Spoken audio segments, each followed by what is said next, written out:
Well, Paul Fix is an automotive analyst and editor for Car Coach Reports and joins us now for more on this. Paul, good morning to you. So what other ways is this cyber attack slowing down dealerships? Aside from the new car, I had my situation, but it's more than just having to process sales with a pen and paper. Yeah, absolutely. And good morning to you as well. This attack is absolutely massive, and I don't think that we've seen something on this scale in a long time, and especially not in the automotive industry. This is affecting about 15,000 or more dealerships around the entire country. And we're talking about every single piece of their infrastructure being tied up in this system. They're accounting all of your appointments, sales, registration for vehicles. Everything that they are reliant on in order to keep these dealerships moving is all wrapped up in CDK's platform. As if people needed another reason to hate going to a car dealership. I hate it. Oh man, not a pleasant experience when everything's working. But okay, so is there any sense of what these hackers want? Are we talking about a ransom situation and they have to decide whether to pay, which some do and some don't? And is there any sense of timeline right now in terms of when this gets resolved?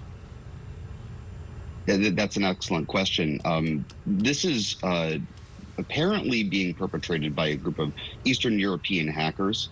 We have some confirmation through Bloomberg that they are asking for tens of millions of dollars in ransom. Although if that ransom is paid, there's no guarantee that they're actually going to release all that private information, because they don't just have all the information from the dealer, but they also have all the information from the customers, including things like social security numbers and possibly bank information and email addresses and phone numbers and addresses. They have a lot of stuff out there.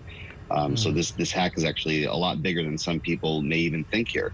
And the way that it's affecting dealerships directly, you know, like you were saying, they have to go back to pen and paper. Their entire infrastructure is completely up in the air at this point, at least for the dealerships that are actually using CDK's platform.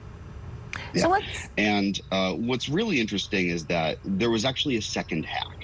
So the initial hack, there was a hole in the system and these hackers got through.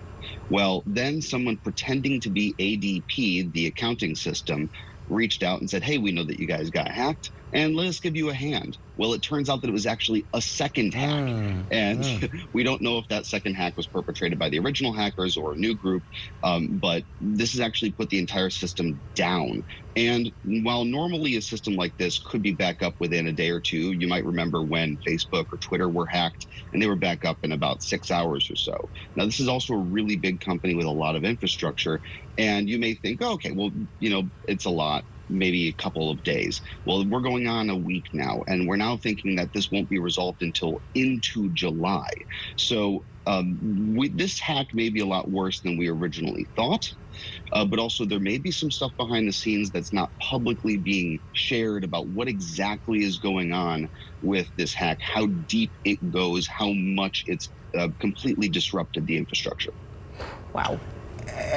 Wow. And again, in 10 seconds, if I'm watching at home right now and I just got a new whatever in the last few weeks, what should I do or be on the lookout for? Is now time to run a credit check or take some identity theft protection measures?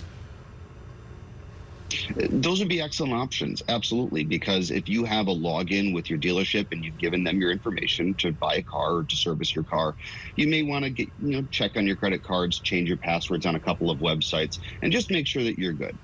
Generally speaking, this won't affect us unless someone tries to sell our information. Oh, but then they have to have the information to sell it. So you just think about when that happens. Wow. All right, Paul, thank you so much for joining us. I appreciate it. Thank you. All right. If you like this video, give it a like and subscribe for more videos like this one. If you have any questions or comments, I'll be happy to get involved in the conversation. You can support me by buying me a cup of coffee or just stay a little bit longer and find another way to save some money on your cell phone plan. Links for our website, social media, and the book and the podcast are all down in the description. I'm Lauren Fix. Thank you so much for watching.